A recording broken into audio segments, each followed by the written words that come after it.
స్వర్ణ, రా రా రా రా. ఏంటమ్మా దారి తప్పిలా మా ఇంటికొచ్చావు? ఆస్తి అంతస్తు నీదనిపించుకున్నావంట, మొత్తం పెత్తనం అంతా నీ చేతిలోకి తీసుకున్నావంట. ఆ మహారాణి మంగతాయారిని తరిమేసి మరీ ఆ సింహాసనం మీద ఎక్కి కూర్చున్నావంట. ఆ మాటల తర్వాత గాని నువ్వేంటి ఇంటి దగ్గర ఇంత తీరుబాటుగా ఉన్నావు? వంట కూడా చేస్తున్నావా ఈ మధ్య? అదేంటి స్వర్ణ అలా అన్నావు? అయినా నువ్వు ఎక్కే గుమ్మం దిగే గుమ్మం అని నాకు తెలుసు కదా. అవునే స్వర్ణ, ఈ మధ్య మీ అమ్మకు పిచ్చి బాగా ముదిరింది, కోపం కూడా పెరిగింది, ఈసడింపులు ఇదిలింపులు ఎక్కువయ్యాయి. అప్పడాలు వడియాలు అమ్ముకుంటూ ఎదురు పడితే ఏమక్క అని పలకరించాను, అంతే. దానికి నా మీద ఇంతెత్తు ఎగిరింది. అసలేంటక్క ఈ మార్పుని అడిగితే తోక తొక్కిన తాజ్మహల్లా లేస్తుంది. నా తల గోడ మీద పూర్తిగా వాలకముందే చీపో ఉష్పో అంటూ కాకుల్ని గద్దల్ని అడ్డం పెట్టుకుని నన్ను అనరాని మాటలంటుంది. వినలేక మాడు వాచి బయటికి రావాలంటేనే భయం వేస్తుంది. సర్లే గాని స్వర్ణ, ఏంటి ఇలా వచ్చావు? నీకయ్యిందే నాకు అయ్యింది. తల్లి తల్లిలా కాక తలారిలా తయారైంది. ఆ ముసలావిడి పక్కన చేరి నా మీదకి తిరగబడుతుంది. అవునా? మీ అమ్మ లోకం తెలియని పిచ్చిది, త్యాగం తెలియని తెలివి తక్కువది, లౌకికం లేని మూర్ఖత్వం. డబ్బుని కాదని దరిద్రాన్ని ప్రేమించడం ఏమిటి? నీకు తెలుసు కదా లౌకికం. నీకు పనప్పు చెప్తా, చేస్తావా? పనా? ఇదిగో మీ అమ్మతో చివాట్లు తినే పని అయితే నేను చేయను తల్లి. పుణ్యానికి పోతే పాపం ఎదురయ్యి ఎత్తుకో అన్నట్టు అవుతుంది. నువ్వేం పుణ్యానికి చెయ్యొద్దు. నీ కష్టానికి కట్టల్లో లెక్క కట్టిస్తా. ఇదిగో. అమ్మో లక్ష్మీదేవి. అమ్మా, కట్టలిస్తానంటే కాని పని ఏదైనా చేస్తాను, ఎంత కష్టమైనా భరిస్తాను. నీ సంగతి నాకు తెలుసుగా ఆంటీ, అందుకే నీకంద చెప్పాల్సింది అందు చెప్తున్నా.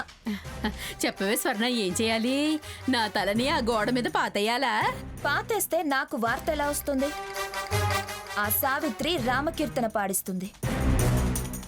నీకు మోక్షం, నాకు నిరీక్షణే మిగులుతుంది. మరేం చేయమంటావు చెప్పవే? ఒక చెవి ఒక కన్ను ఆ ఇంటి మీద పారే. ఎప్పటికప్పుడు అక్కడ ఏం జరిగినా నాకు చేరాయి.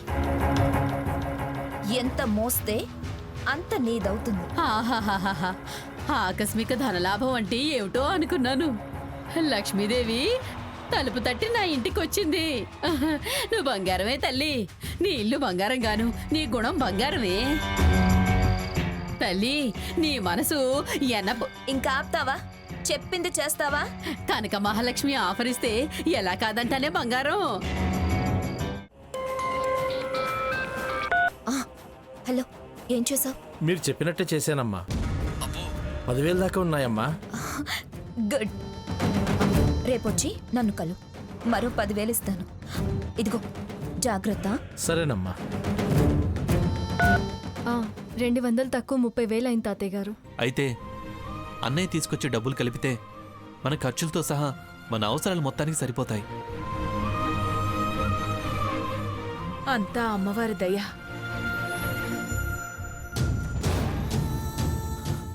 అదిగో అన్నయ్య వచ్చాడు.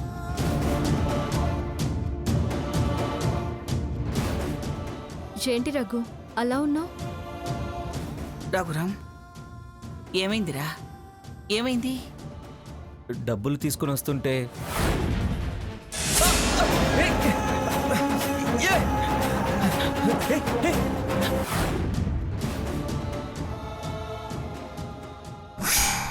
కష్టపడ్డ తృప్తి వాడికి దక్కాలని సగం వాడికిచ్చాను.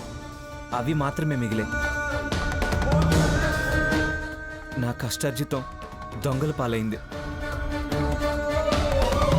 శ్రమ అలవాటైంది. సొమ్ము పోయిందన్న చింత లేదు. కానీ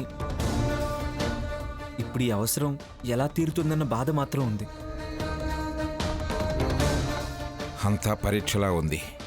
లేకపోతే నీ మీద దొంగదాడి చేయటం ఏమిటి, డబ్బెత్తగలటం ఏమిటి? అంతా నా కర్మ. ఇది పరీక్ష కాదు, కర్మ కాదు, అంతా వాళ్ళ పన్నాగం.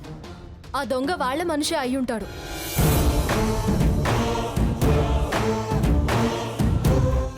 నాకు అదే అనిపించింది. అందులో ఏమీ అనుమానం లేదు. ఖచ్చితంగా వాళ్ళ పని. సీత, 2 రోజుల్లో 30,000 వచ్చే దారి ఆ తల్లే చూపించింది కదా. అవునమ్మా, తన వేడుక తనే జరుపుకుంటుంది.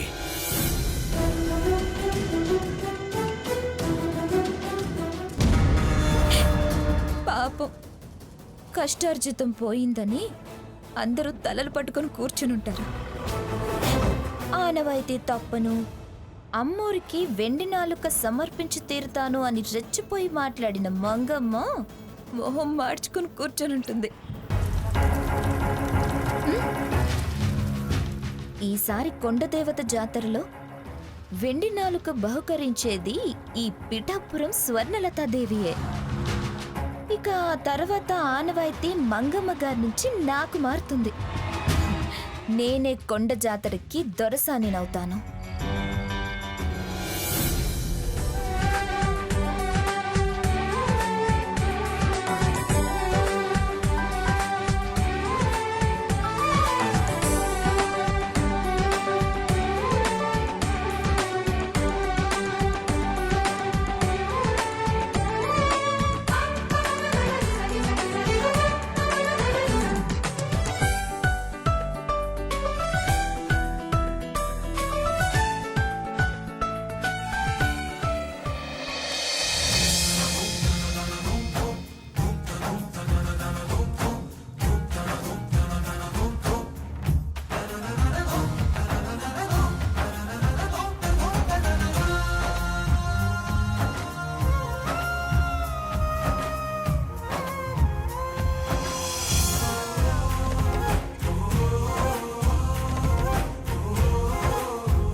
అమ్మమ్మ గారి ఆనవాయితీ తప్పక నెరవేరాలి. అమ్మమ్మ గారు ఆ అమ్మవారికి వెండి నాలుక సమర్పించే స్తోమతిని ప్రసాదించు. అందరి కోరిక అమ్మవారికి వెండి నాలుగు సమర్పించటమే. ఆ కోరిక తీర్చమని భగవంతుని ప్రార్థిద్దాం. ఆ ఆకాశ దీపం ఆశ నెరవేరుస్తుందంటారు పిన్నిగారు.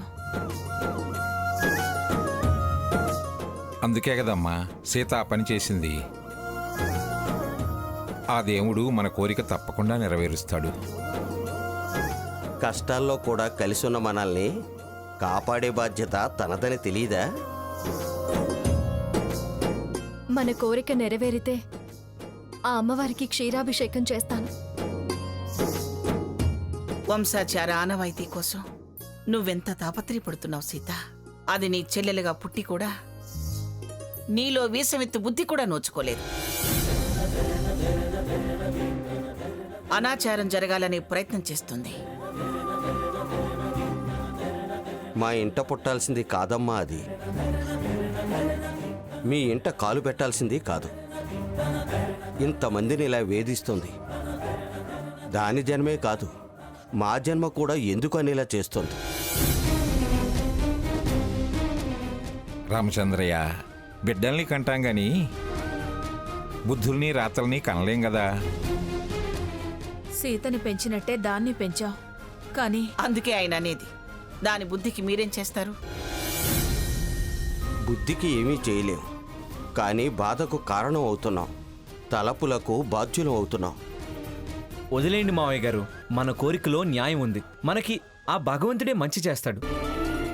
డబ్బుని దొంగలించొచ్చు, కానీ మన అదృష్టాన్ని దొంగలించలేరు కదా. అదృష్టం ఉంటే పోయేది కాదుగా అన్నయ్య. రేయ్, ఆ 10,000తోనే మనం పేదవాళ్ళం అయిపోతామా? అయినా పోయిన ఆస్తి ముందు ఇదంతా. అంతా పోయినా ఆత్మస్థైర్యం పోలేదు, విశ్వాసం సన్నగిల్లలేదు. మనకేంట్రా భయం? సాకేత్, మన ప్రయాణం ఎట్టి పరిస్థితుల్లో ఆగదు. ప్రయాణంలోపు కావలసిన సొమ్ము ఏదో విధంగా మనకి దక్కుతుంది.